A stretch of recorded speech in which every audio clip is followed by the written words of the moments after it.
అది సరే అసలు కథ అవ్వాలి కదా, ఏది ఆ సరదా? అన్నిటికీ సిద్ధపడే వచ్చాను కదా, అందుకే అటు ఇటు చూడకు, సుఖాలను వీడకు.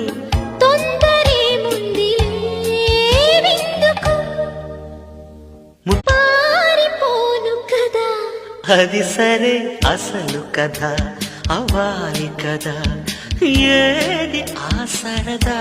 అన్నిటికీ సిద్ధపడే వచ్చాను కదా, అందుకే అటు ఇటు చూడకు, సుఖాలను వీడకు.